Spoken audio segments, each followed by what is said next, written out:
Molt bé, tornem a estar aquí i iniciaríem, de fet, la segona de les taules rodones i l'última sessió de la jornada d'avui. Com bé sabeu, aquesta taula rodona porta per títol l'Aposta Next Generation per la bioregió, un hub d'excel·lència en teràpies emergents i medicina personalitzada. I per parlar-ne, tenim, de fet, una taula excel·lent, amb representació molt diversa dels diferents agents i sectors que han d'impulsar i donar suport a aquest gran projecte. Tenim a la Mariona Sant, directora general de Fons Europeus del Departament d'Economia i Hisenda de la Generalitat de Catalunya, la Fina Lladós, directora general d'Amgen Iberia, el Toni Andreu, director científic d'EATRIS, en Joan Comella, secretari de l'Associació Catalana d'Entitats de Recerca, i, per últim, l'Ignasi Biosca, conseller delegat de Reis Jofré i que participa a aquesta taula en representació de Catalonia Bio en HealthTech. Primer de tot, moltes gràcies a totes, a tots, i benvinguts a aquesta taula. Simplement, a nivell d'introducció, el que farem és una breu intervenció de cadascú d'ells, d'uns 5 minuts. La idea és veure si tenim una mica de temps per fer algunes preguntes, una mica en funció de com avanci, però plantejo una mica quin seria el debat, cap on voldríem intentar portar discussió.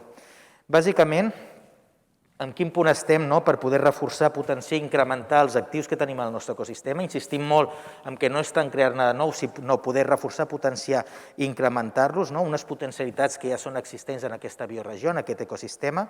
D'altra banda, com podem afavorir encara més les sinergies, les connexions dins del sistema, des del punt de vista també públic i privat, perquè és imprescindible poder tenir aquesta pota per part dels dos entorns. I, per últim, com aprofitar d'alguna manera les oportunitats històriques que podem tenir sobre la taula per identificar com una prioritat de país tirar endavant aquest projecte i fer-ho d'alguna manera des de la mirada diversa de tots i totes vosaltres. Aquest seria una mica el context i, si us sembla, comencem. Passaria la paraula a la Mariona Sant. Sabem, Mariona, que quan parlem de fons europeus la capacitat que tenim d'execució des d'aquí, des de Catalunya, és limitadíssima i vosaltres en podeu donar molts més detalls, però com contextualitzaríeu la idea d'aquest hub des de la visió del govern com un projecte estratègic? Quines línies, si estan treballant o creieu que s'han de treballar una mica, si ens fa 5 cèntims? Gràcies, Robert, i gràcies per convidar-me i també excusar la secretària d'Afers Econòmics i Fons Europeus que no ha pogut venir. Bé, jo primer una mica el que voldríem simplement explicar per què la Generalitat considerem que hem de fer una aposta per aquest hub, pel hub de la medicina personalitzada i les teràpies emergents, i també després veure per què els fons europeus de Next Generation que es destinen a la transformació de l'economia haurien de servir per donar resposta a aquest hub i què és el que estem fent per intentar, d'alguna manera, caçar les dues, o sigui, el que seria el hub amb els fons i quines accions estem duent a terme. Com bé sabeu, la Generalitat, abans de l'aprovació del que ha estat el Pla de Recuperació, Transformació i Resiliència de l'Estat, un cop la Comissió va aprovar el que havia de ser els fons Next Generation, va estar durant tota bona part del 2020 i el 2021 identificant projectes transformadors, emblemàtics, i va acabar concloent, després d'una recollida molt important. Actualment tenim una base de dades de més de 1.000 projectes recopilats a nivell empresarial i es va prioritzar i es va dibuixar el document de Next Generation amb 27 projectes emblemàtics, un dels quals, evidentment, era el projecte Salut 2030, que formava part d'aquesta estratègia Next Generation Catalonia. Des de l'aprovació del pla, que va ser el juliol del 21, hem vist frustrar les expectatives de finançament d'aquests projectes de la manera que estaven dissenyats, perquè no hi ha cap instrument dins del pla de recuperació destinat al finançament de projectes territorials. Sí que és veritat que Next Generation va més enllà no només del mecanisme de resiliència i del pla, sinó també de REACT, i per tant al projecte Salut 2030 hi ha una part que sí que hem pogut d'alguna manera donar resposta a través d'actuacions pròpies del Departament de Salut de la Generalitat. Però la part, diguem-ne, destinada al que serien les teràpies emergents i la medicina personalitzada ha quedat orfe dintre del dibuix del que com a Generalitat podem fer. I per tant, què hem de fer? No hem deixat de treballar, a nosaltres ens interessa moltíssim continuar apostant per aquest hub de teràpies emergents i medicina personalitzada i aglutinar totes aquelles actuacions que d'alguna manera puguin donar resposta a la capacitat i a tots els assets que tenim des d'un punt de vista de desenvolupament de tecnologia, de recerca, d'innovació, per realment acabar traslladant-la en el mercat i que, a més, puguem construir un sistema assistencial molt més eficient i personalitzat al final. Llavors, què estem fent i per què volem? Que d'alguna manera volem que aquest hub tingui una resposta, tingui una manera de poder-lo desenvolupar i tirar-lo endavant. El dibuix del hub que s'està plantejant, estem treballant des del Departament d'Economia, des de Salut, des de Recerca, des d'Empresa, Biocat, etc. Estem treballant amb el dibuix del que ha de ser el hub i el que és una aliança público-privada que inclou actors de recerca, d'innovació i també hospitalaris, evidentment, i també, d'alguna manera, ha d'anar a contribuir al teixit, a la transformació del teixit empresarial i industrial. S'inclou, d'una banda, el que seria tot un node dedicat a les teràpies emergents, teràpia cel·lular, gènica, immunoteràpia, enginyeria tissular i bioimpressió 3D, etc. I després tot el que seria la part de medicina personalitzada, adaptant temes com millorar les característiques, adaptant característiques del receptor, tractaments per la millora de resposta i major seguretat possible, teràpies digitals, etc.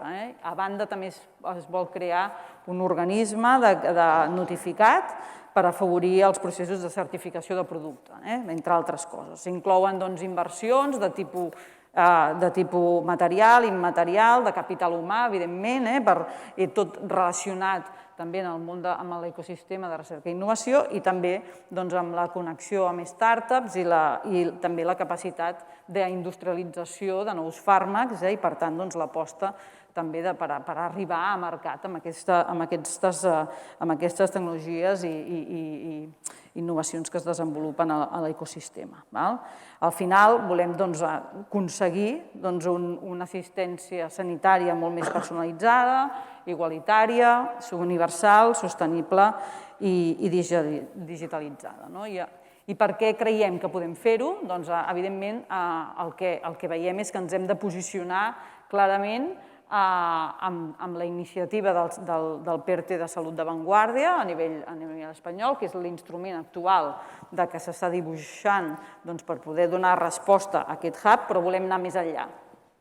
Per posicionar-nos en primer lloc en el PERTE de Salut d'Avantguàrdia hem d'explicar el per què som competitius i per què podem diferenciar i podem aportar d'alguna manera i ser motor de la transformació de la medicina personalitzada a l'Estat i de les teràpies emergents. I, per tant, quins són els valors que aportem?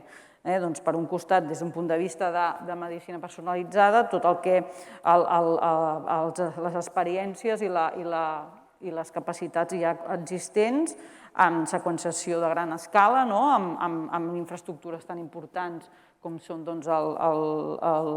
l'ordinador Mare Nostrum de Barcelona Supercomputing, després hi ha l'experiència de pràctica assistencial concreta a nivell i la col·laboració que existeix ja entre centres, hospitals, etc., en aquesta matèria. I des d'un punt de vista de teràpies avançades hi ha l'acreditació, per exemple, de centres i d'hospitals com són el Clínic, la Vall d'Hebron, Sant Pau, Sant Joan de Déu, l'ICO, amb la xarxa que s'anomena el Pla d'Abordatge de les Teràpies Avançades i 11 centres que formen part de la red de centres d'ús i administració de teràpies avançades, si no ho dic malament. Aleshores, una mica la conclusió de tot això és tenim capacitats, Tenim no només de recerca i d'innovació, també tenim capacitats industrials, sistema assistencial, tenim experiència, volem, d'alguna manera, ser la resposta líder de l'estratègia de recuperació estatal al desenvolupament de la medicina d'avantguarda. I per això, això és gràcies a l'articulació de la bioregió amb el clúster de ciències de la vida, de salut, etc. I des de la Generalitat hem fet una aposta en aquest sentit i volem liderar aquest PERTE. I això vol dir no només posicionar els nostres actors, sinó també codissenyar el PERTE. O sigui, no només participar en les convocatòries que puguin haver-hi, sinó ser art i part. Per tant, també, d'alguna manera, influir, i no només influir, sinó codissenyar i prendre les decisions en el PERTE de salut d'avantguàrdia. I després, evidentment, anar més enllà, perquè creiem que no només ens hem de moure des d'un punt de vista de l'Estat, sinó també a nivell ja més europeu, si és necessari, i global. I, per tant, anar a buscar recursos no només de Next Generation, sinó també, per exemple, del programa europeu, Horizon Europe, o altres que puguin donar resposta. I des del Departament d'Economia, en aquest sentit, estem superimplicats en aquesta iniciativa i ens posem a la disposició de tots vosaltres per poder continuar treballant en aquesta línia. Perfecte. Moltes gràcies, Mariona, per donar el punt de vista des del govern i deixar clar que és una prioritat estratègica també per l'administració. I ara passaria la paraula a la Fina, des d'Amgen, d'alguna manera. Quin rol creieu que ha de tenir la indústria no només local però també internacional i de quina manera podem establir o potenciar aquestes col·laboracions público-privades imprescindibles per a un hub d'aquestes característiques? Molt bé, gràcies, Robert. De fet, a mi em correspon donar una mica la visió de l'empresa multinacional i en aquest cas Amgen fa 40 anys que es va establir com una companyia biotech. En aquell moment, com moltes startups com les que s'estan teixint ara en el teixit industrial actual, i a més convençuts que la biotecnologia era una teràpia de futur, molt convençuts d'això, i a més, ara actualment estem en presència en 100 països i a Espanya vam aterrar fa aproximadament 30 anys i ara aterro una miqueta amb la importància que hi hagi un teixit industrial i un ecosistema com és el que tenim aquí. Jo em porto 22 anys a la companyia i he viscut uns quants dintre i el recorregut que he fet i realment ja va ser un moment en el que per l'emprenedoria que hi havia ja en la regió i l'ecosistema tant del sistema públic, que hi ha professionals excel·lents, com totes les entitats que hi ha al voltant, afavoria que realment fos un molt bon lloc per establir-se. Si ara penso una miqueta com ha canviat, sobretot en aquests 2 darrers anys, sí que hem vist com a companyia biotech que hi ha molta més disposició de capital privat per invertir en biotecnologia i en un sector salut en una àrea que hi havia bastant menys inversors que s'atrevien perquè era un món una mica més desconegut. Que hem vist ara que hi ha molta més disponibilitat de capital, que això és una molt bona notícia, a la vegada que fa que haguem de ser molt més competitius, no com a indústria privada nosaltres, sinó en general tot l'ecosistema perquè hi ha molta més gent oberta a atraure aquest tipus de capital. Si pensem en Catalunya, és una situació realment excepcional en el sector salut, de la innovació, reconegut mundialment, i té una traducció de cultura emprenedora molt important. Ara vaig al tema de Next Generation, que abans comentava la Mariona, és una oportunitat única. Sí que és veritat que quan nosaltres mirem en el còmput global de la part de pressupost que està destinada en aquesta iniciativa, en la part del PERTE per Salut d'Avantguàrdia, no és enorme, o sigui, realment hi hauria allí molt més marge per tenir una quantitat molt més important. Llavors dius, aquesta és una oportunitat i hem de veure com ho podem fer i aquí la col·laboració públic-privada i veure, i el hub és una molt bona oportunitat, a la vegada que també penso que aquesta no és l'única via amb la que hem de confiar i abans tu, Mariona, també ho deies, i penso que aquest és potser una part molt important en la que potser hem de fer molts deures nosaltres i assegurar-nos que els fem ben fets, que és tornar al pragmatisme empresarial que hem tingut durant molt de temps, és a dir, com nosaltres com a regió podem facilitar que des de l'administració les companyies trobin un lloc per establir-se i que hi hagi facilitats, que hi hagi potencialment beneficis fiscals per atraure encara més inversió, perquè si el que nosaltres estem veient és que, i veient a la nostra companyia, hi ha molta competència entre diferents països per atraure, perquè hi ha moltes iniciatives d'aquestes. El pla concret del Hub és molt potent i d'alguna manera, i Mariona, quan deies que ja no només és un tema de tipus de teràpia, les avançades, sinó que és una aproximació molt més àmplia, que sí també des del nostre punt de vista era molt important, no només posar-ho en una part, diguéssim, amb teràpies avançades només, sinó que en un àmbit molt més ampli que inclogui tot l'ecosistema, i des de la part d'investigació bàsica a la part d'investigació clínica, passar a la part de producció. I un aspecte que també és molt important que nosaltres hem vist és que com s'incorpora tota aquesta innovació després en la part assistencial. Que aquest matí també, a la taula anterior, parlaven del repte de la incorporació de la innovació i l'accés als pacients. I hem vist que amb informes molt recents s'ha vist que els països i les regions que tenen capacitat no només d'atraure inversió, establir les companyies, fer teixit i col·laboració amb un ecosistema ideal, que és el que tenim nosaltres aquí, però que després hi ha una traducció en la incorporació en l'assistència dels pacients d'aquesta innovació, és una cadena que llavors atrau molt més, perquè si no el que fa és a vegades desincentivar que això succeeixi. I això és un repte, perquè al final és el que parlàvem abans, i el Ramon apuntava moltes àrees en les que ens hem de fer deures molt ben fets i, en resum, jo diria, tenim una molt bona oportunitat, tenim l'ecosistema, hem de tornar a posar pragmatisme empresarial perquè aquestes companyies s'estableixin, i això vol dir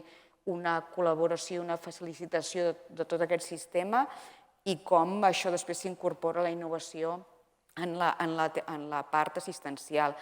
I el Hub és una excel·lent idea i els fons europeus no és l'única oportunitat i, de fet, hem de pensar més de què passa si no els tenim i no podem perdre, sabent que ara l'entorn és molt més competitiu que el teníem fins ara.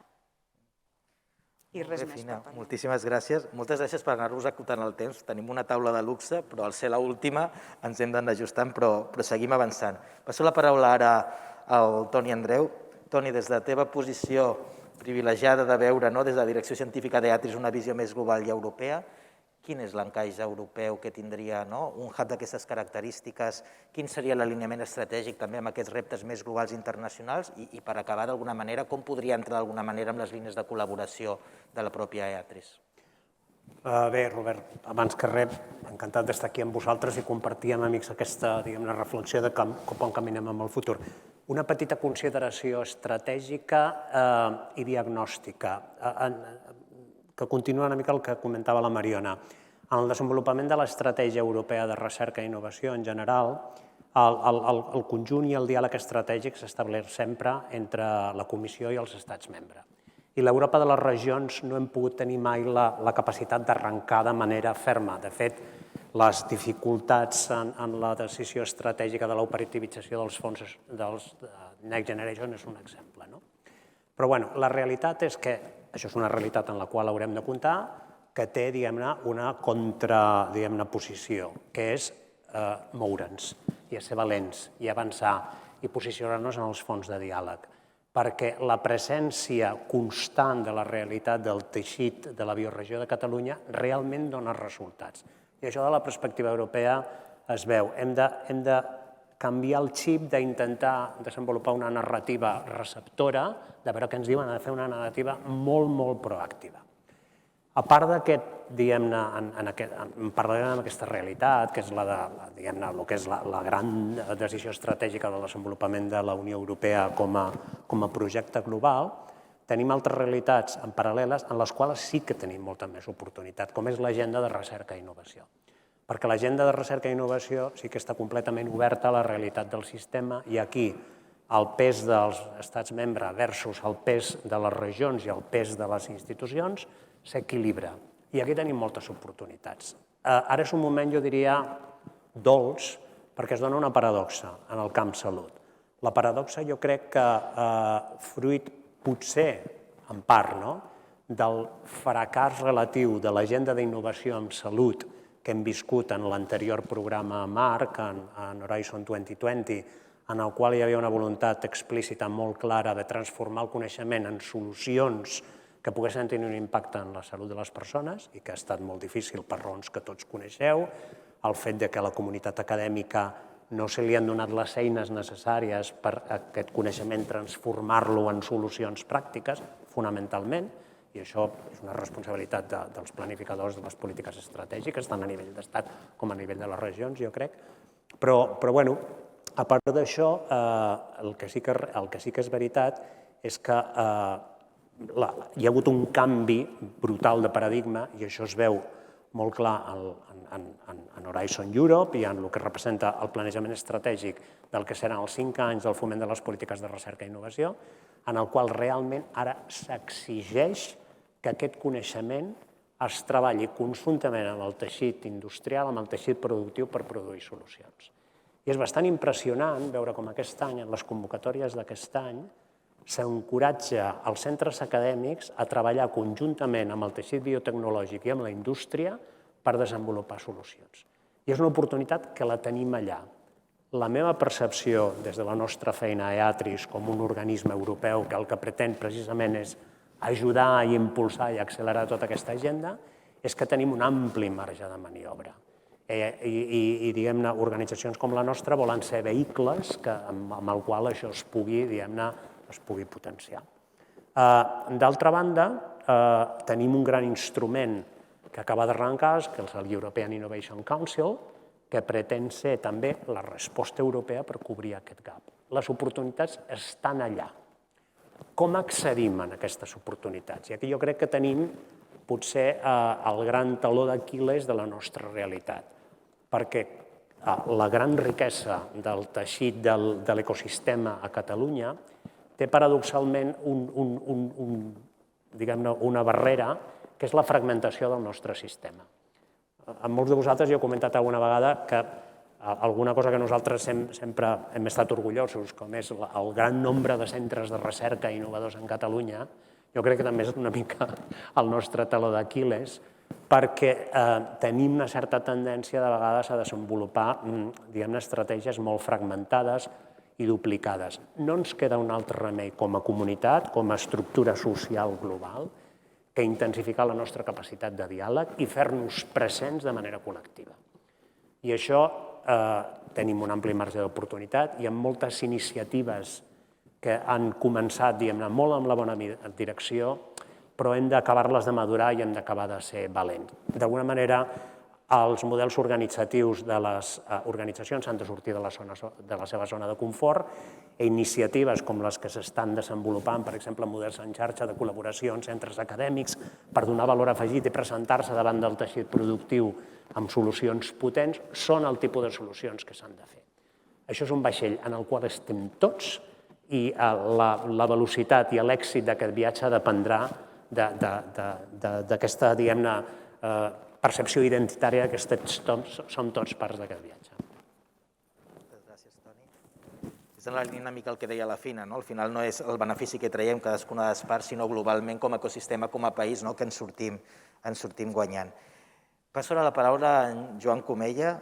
Joan, d'alguna manera, quina és la importància d'un hub d'aquestes característiques pels centres que formen part del sistema de salut, els centres de recerca i innovació del sistema de salut, i també com això pot ajudar a que aquest impacte final, que és el que ens ha posat nosaltres tothom, el focus en la millora de la salut i el benestar de les persones i dels pacients que dia a dia entren als hospitals.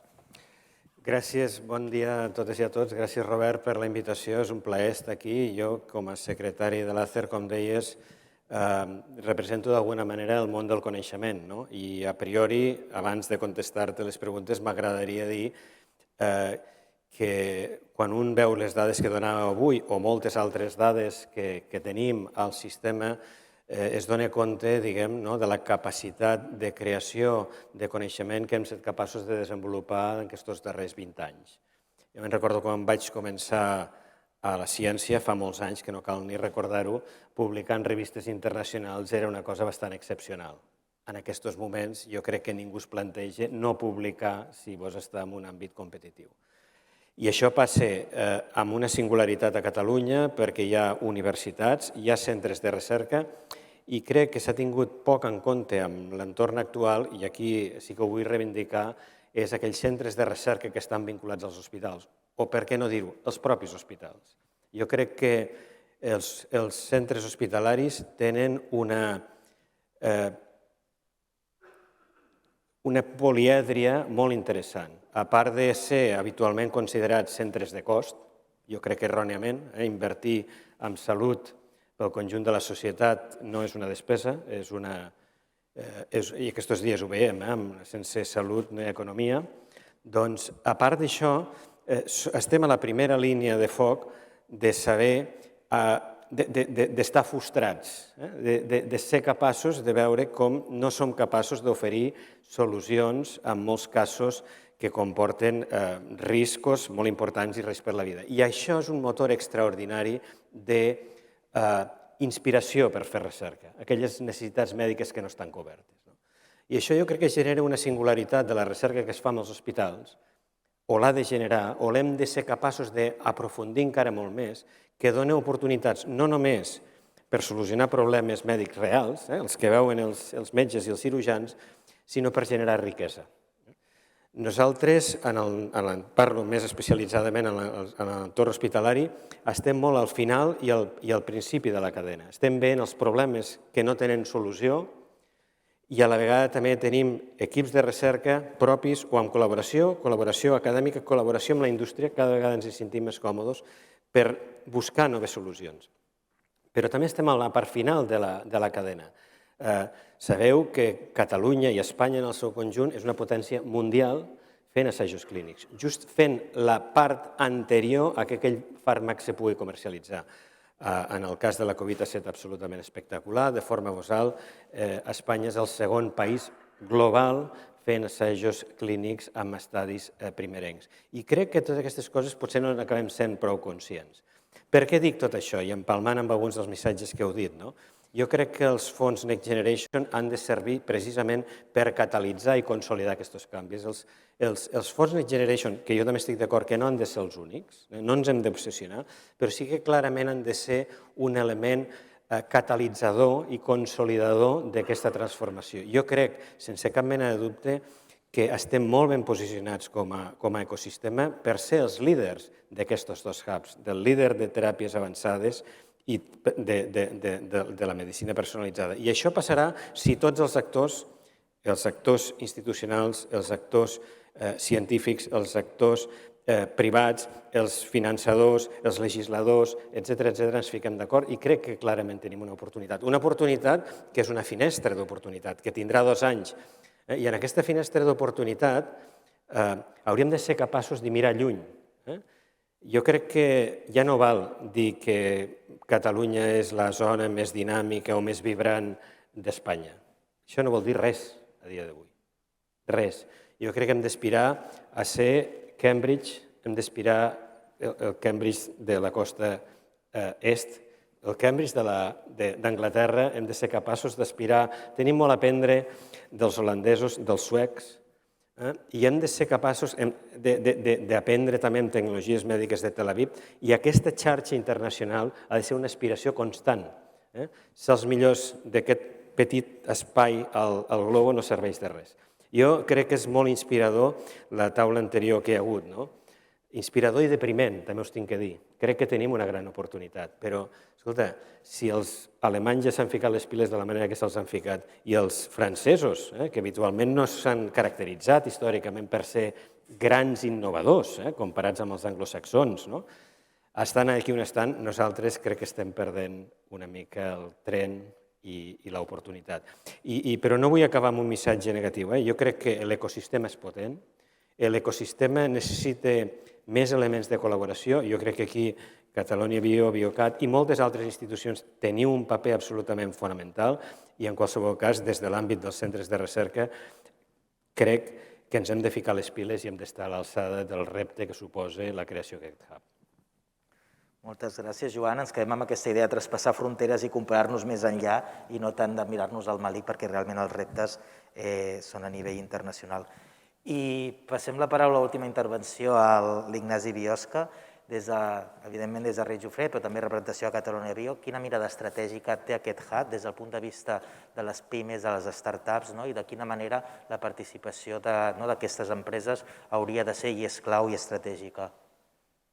Perfecte, doncs moltíssimes gràcies. A veure, a mi deixeu-me posar una mica en context també de l'entorn de la pandèmia i estirar una mica el fil del que ara el Joan Comella estava explicant, com aquest pas el portem cap al món de l'empresa. Per mi la pandèmia, des de cert punt de vista, des del punt de vista més del que estem parlant aquí, de la cadena de valor de les ciències de la salut, diguem-li, ha estat un accelerador, i ho hem de veure com a tal. I realment la pandèmia té grandíssims problemes des d'un punt de vista de societat, però per una altra banda ha estat un accelerador en el nostre sector de moltíssimes coses. Començant per la ciència en majúscules, que al principi de tot de la cadena, aigües amunt, comença tot amb ciència i recerca, i que va baixant fins als assajos clínics, les patents, les empreses que hi ha d'haver darrere, la industrialització i un sistema sanitari que sigui capaç d'implementar-ho. I això en 2 anys ho hem vist i tots hem fet un cert màster, tots hem creat aquest coneixement i tots hem vist que realment l'oportunitat estava allà. Jo crec que com a societat també tots hem vist la importància que té la salut per la societat, i no únicament això, sinó el valor que té la salut, és a dir, el car que és tenir una societat que no tingui salut. I, per tant, el valor que té invertir en salut des d'un punt de vista pressupostari per a les nacions, pels països, i abans el Ramon Maspons feia referència al tema aquest de si tenim o no tenim prou pressupostos, doncs potser s'ha de treballar en els pressupostos inicialment. En quant al nostre sector, el sector de la salut, per mi tot el que sigui invertir en salut, i també com veiem a l'informe es veien aquests 200 i pico milions aquest any, però que acumulats els últims 5 anys ja comença a ser quasi 1.000 milions invertits en empreses, però diners que van quedant en l'ecosistema, que van quedant aquí dins. Per mi tota aquesta inversió, invertir en salut sempre té els 3 eixos.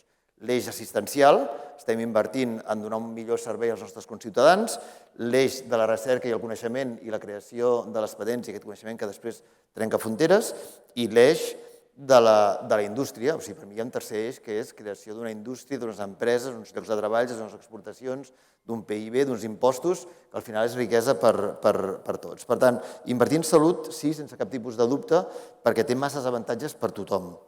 Des de Catalonia Bio, què ens hagués agradat? Home, segurament ens hagués agradat que arribéssim a aquesta pandèmia i que haguéssim tingut una empresa en l'ecosistema català o un centre de recerca treballant en temes d'RNA missatger, o que hagués tingut algun projecte, ni que fos amb càncer, que es pogués canviar a temes de vacunes. Però tenim moltes empreses, molts projectes en diferents àmbits que casualment no teníem en aquest àmbit.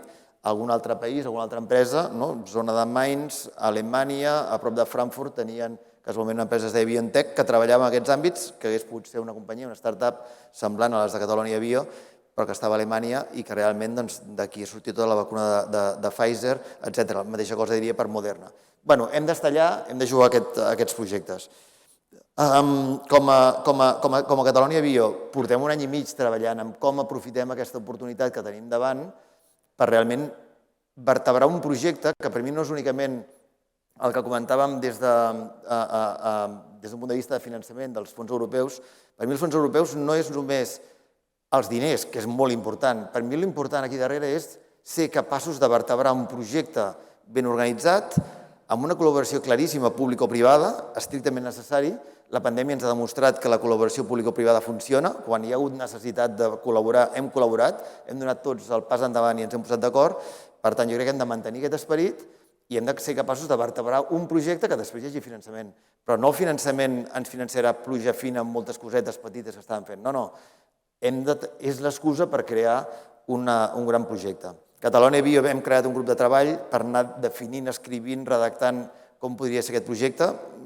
Bàsicament estem intentant atacar moltes bandes, a Europa, a Madrid, a Catalunya, cada una de les empreses ens espavilem com podem o com sabem, però crec que realment l'excusa per vertebrar un projecte de país i a sobre, si aconseguim finançament, doncs no la podem deixar passar gratuïtament. Alguna altra idea? Bé, jo crec que la idea de les teràpies emergents i la medicina personalitzada, del HUB, per mi és un àmbit ample, engloba o pot englobar diferents actors. Hi ha en si la recerca i les empreses que estan treballant en teràpia gènica, en teràpia cel·lular, amb teràpies amb els CAR-Ts, abans heu mencionat també a l'Hospital Clínic el que s'ha fet. Hi ha molts projectes aquí.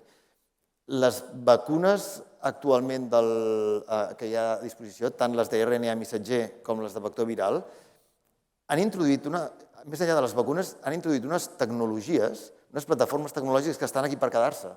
I per mi això és com quan als anys, no sé, jo soc enginyer, venia del món de la informàtica, quan es va separar el sistema operatiu, el software del hardware, de l'ordinador, el PC, que era la màquina per una banda i per una altra banda se li anava canviant el software, la plataforma de RNA missatger, les plataformes de vectors virals estan fent això. Ens estan canviant el tractament, per una banda hi ha el constructe i per una altra banda hi ha el software.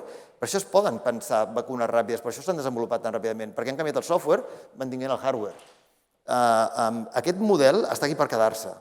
I les teràpies de futur, i quan estem pensant en aquest hub de teràpies emergents, va aquí. Anem a profunditzar tant en la tecnologia que hi ha al darrere perquè aquesta tecnologia es farà servir per vacunes, però es farà servir per tractaments oncològics i eventualment per altres tipus de tractaments. Per tant, apostem, invertim, perquè el riu està passant ara i tot just comença. I ara és el moment que a Catalunya fem el pas i avancem. I en aquest sentit, bé, doncs crec que hi ha moltes coses que es desvien d'aquí, les teràpies emergents en si, etcètera, que aguantàvem, el món de la impressió en 3D, el món de la bioimpressió, imprimir teixits, que realment estem anant en aquesta direcció, i finalment una cosa que des de Red Jofré estem treballant internament i el nom del seu projecte, que és el que li volem dir nosaltres, la capacitat d'industrialitzar la personalització. Perquè al final anem cap a una medicina cada vegada més personalitzada, però s'haurà d'industrialitzar. I un actor que industrialitzi, que tingui teixit industrial, el teixit industrial és quilòmetre zero, es queda al territori, no se'n va, perquè la propietat intel·lectual moltes vegades marxa o acaba marxant o pot marxar, i pensem que realment ha de ser tractor d'altres projectes al voltant d'altres empreses i altres centres de recerca. Gràcies. Molt bé, moltes gràcies, Ignasi. Moltes gràcies a totes les intervencions. Ens sap greu perquè m'estaven comentant, ens hem anat allargant, no ens dona temps de fer preguntes. De fet, tenim el president Aragonès, que em consta que està seguint en directe aquesta taula i ara li donarem pas perquè faci la cloenda, però sí que us volia agrair per haver participat a aquesta taula. Qualsevol pregunta, dubtes, ens coneixem, n'anem parlant, des del xat es poden fer servir també i en tot cas ho convertirem. La idea d'aquesta taula era que fos no un punt d'inici perquè hi ha molta feina que s'està fent, ni un punt ni final, però sí que fos d'alguna manera visibilitzar els diferents suports estratègics que tenim com a ecosistema i que és bo que anem unint forces en aquest sentit per poder-ho fer possible. En tot cas, moltes gràcies i seguim parlant-ne. Merci.